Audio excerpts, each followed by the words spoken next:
Om Namo Narayan. Om Namo Narayan and Namaste from Rishikesh. I've been asked a few questions, which I said I would answer on the online satsang today.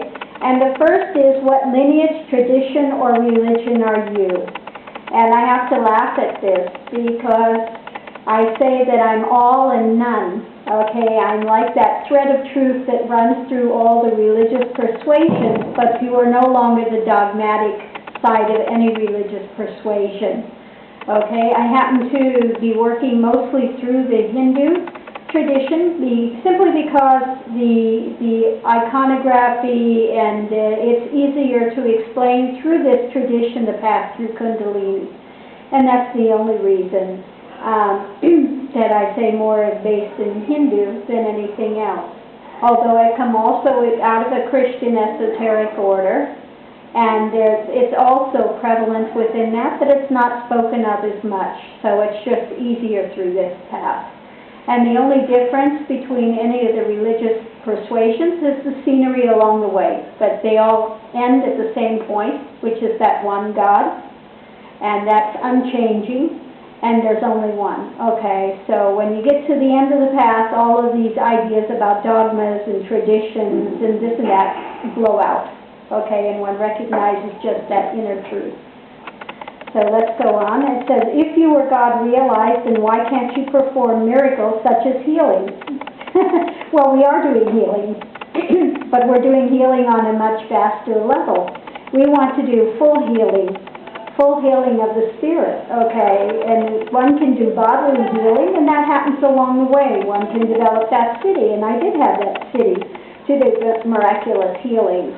But now I'm more interested in doing the healing which gets rid of all suffering. And this is the greatest healing there is, okay? There are a lot of other people that can work on body things, all right? Doesn't mean that healing doesn't take place around me. There is healing that does take place on a very grand scale. But this is not the center of focus, okay? The center of focus is to bring people out of suffering into full healing, okay? Self is described as a sphere of light at the center of being, and one can get guidance from this self. Students should be allied with the self of their teacher.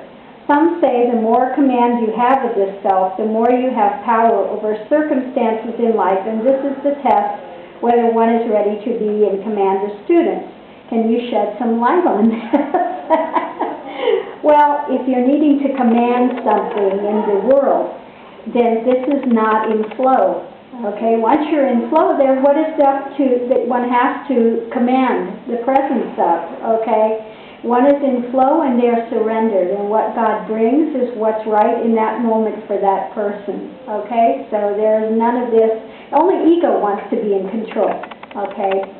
So this is an ego-dominated idea of being in control of something, all right? When one is in surrender, then grace appears, and what needs to take place does. It's that simple, okay?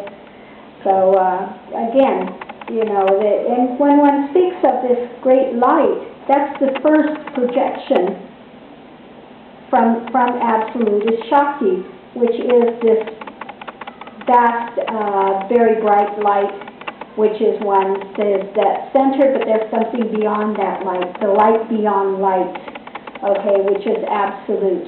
And when one enters into that stillness, the mind becomes still, the conditioned mind, everything is blown out, and then one is in flow, okay?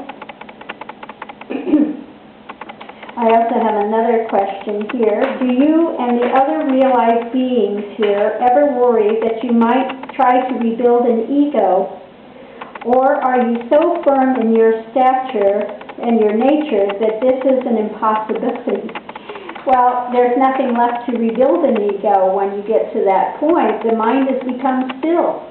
And when there's no center of a me there, what is there to rebuild? When it's been blown out, it's been blown out. And that's what the word Nirvana means. It means blown out.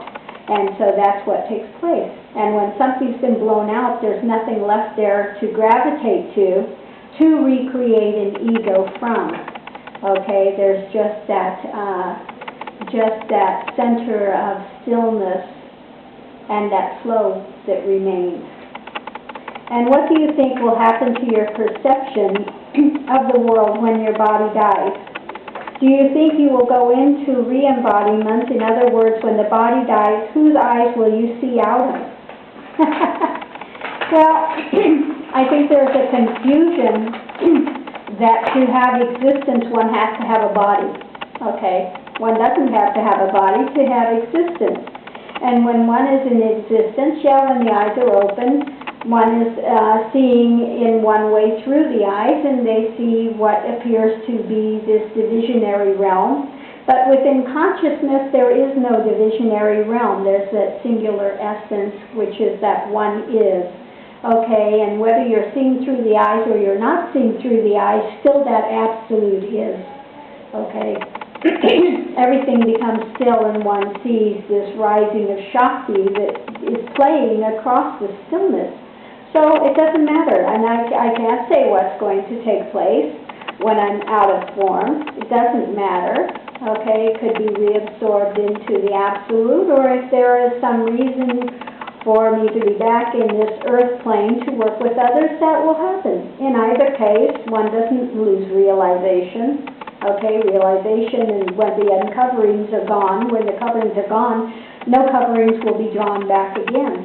Okay, so it doesn't matter. And what's going to take place after I lose this form? I can't say till I get there. You know? So that's it.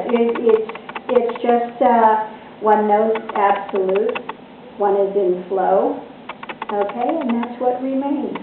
And wherever you wind up, that's quite fine, because there's only that one is. Okay? Om Namo Narayana.